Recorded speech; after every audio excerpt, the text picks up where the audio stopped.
chair. Il a habité parmi nous. Le Verbe. Et le Verbe s'est fait chair.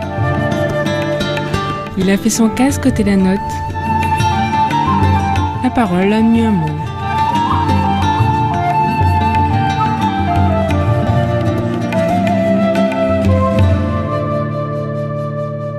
Évangile de Jésus-Christ selon saint Matthieu, chapitre 1, versets 18 à 24.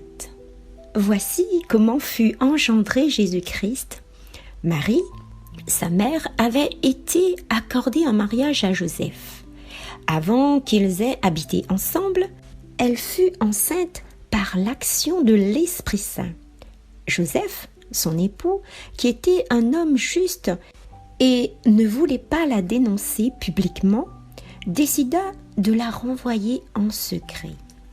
Comme il avait formé ce projet, voici que l'ange du Seigneur lui apparut en songe et lui dit : « Joseph, fils de David, ne crains pas de prendre chez toi Marie, ton épouse, puisque l'enfant qui est engendré en elle vient de l'Esprit Saint. Elle enfantera un fils et tu lui donneras le nom de Jésus, c'est-à-dire le Seigneur sauve, car c'est lui qui sauvera son peuple de ses péchés. Tout cela est arrivé pour que soit accomplie la parole du Seigneur prononcée par le prophète. Voici que la Vierge concevra et elle enfantera un fils. On lui donnera le nom d'Emmanuel, qui se traduit « Dieu avec nous ». Quand Joseph se réveilla, il fit ce que l'ange du Seigneur lui avait prescrit. Il prit chez lui son épouse. Acclamons la parole de Dieu.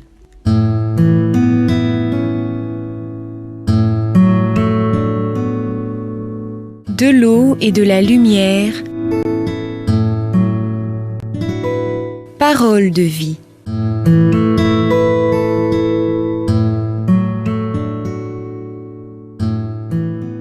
Les amis, je commencerai par dire merci.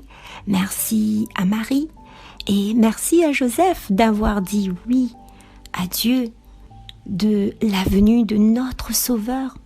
Dans ce texte, nous pouvons voir deux interventions de l'action de Dieu, de comment il peut entrer, agir en nos vies humaines. Premièrement, par la venue de l'ange à Marie, pour annoncer qu'elle enfantera. Et deuxièmement, en songe, c'est-à-dire en rêve à Joseph. Alors, c'est une dévotion profonde, cet attachement sincère et fervent à Dieu que nous offrent Marie et Joseph par leur obéissance à Dieu. Souvent, on pense faire les choses ou vouloir vivre d'une manière bien définie, les amis.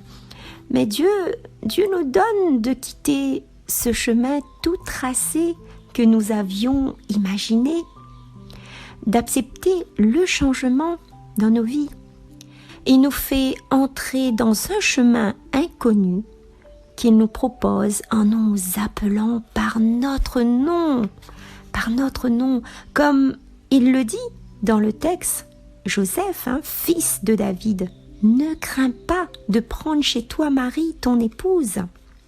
Pour cela, Dieu s'adresse en profondeur en chacun de nous, à une profondeur où nous n'avons pas accès par nos seules forces.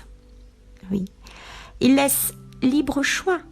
Il s'adresse à nous par sa parole, le plus souvent par ses envoyés, ses prophètes, toujours avec douceur, avec grâce, sans violence, les amis, sans violence. Alors cet appel peut nous effrayer et il nous faut peut-être un temps de réflexion, mais quand sa parole surgit du plus profond de nos cœurs, ça nous transforme.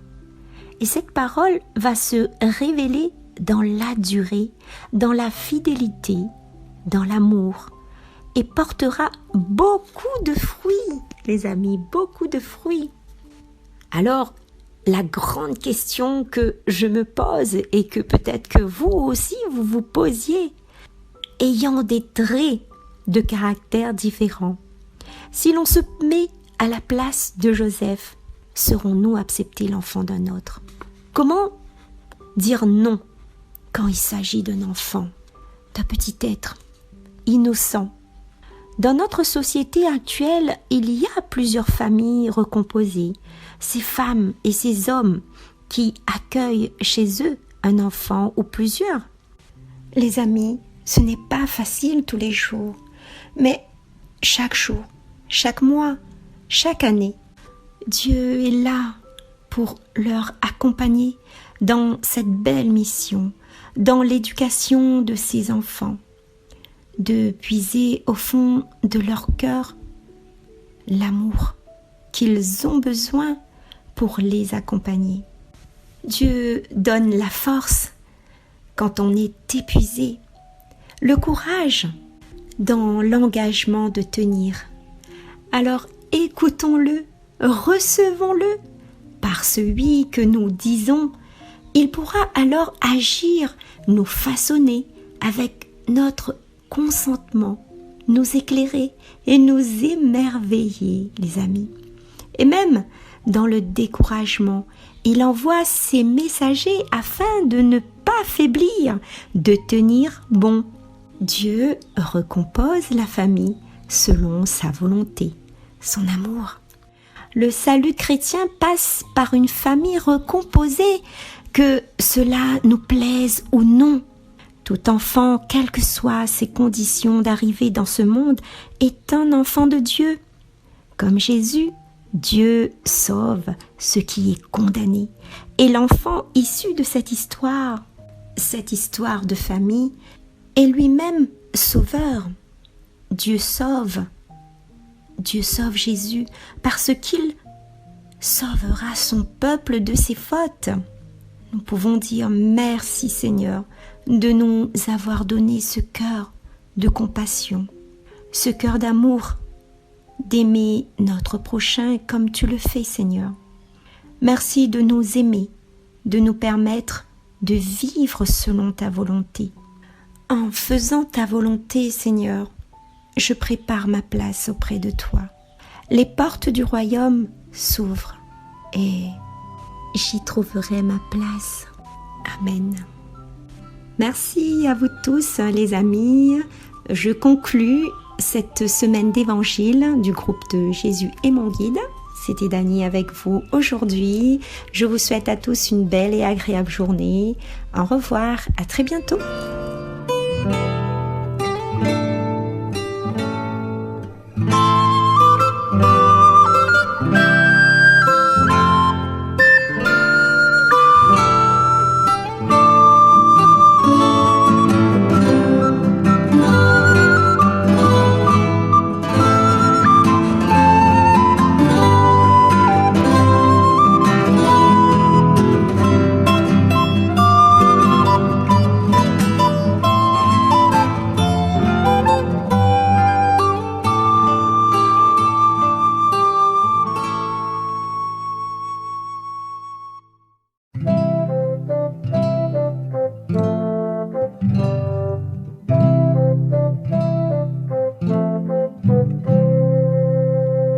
Homme simple et modeste, courageux travailleur, tu as su attirer le regard du Seigneur.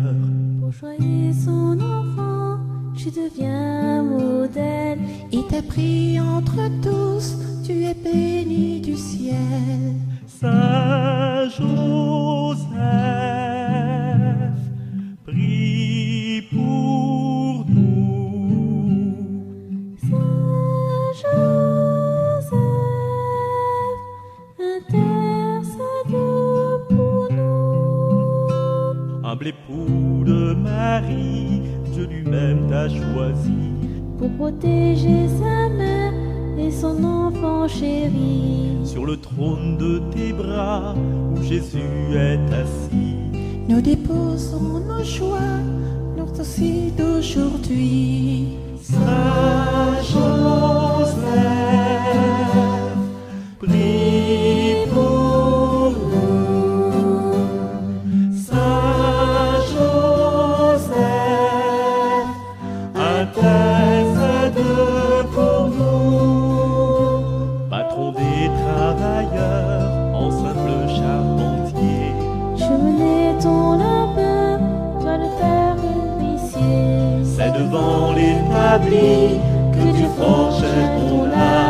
fais grandir notre foi, ravivons-nous la flamme. Saint Joseph, prie pour nous. Saint Joseph, intercède pour nous.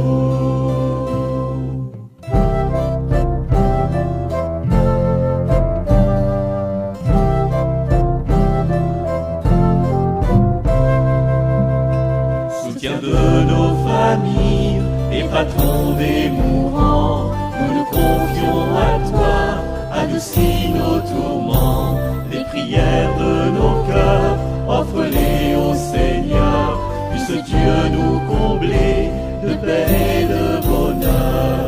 Saint Joseph, prie pour nous. Saint Joseph, intercède pour nous.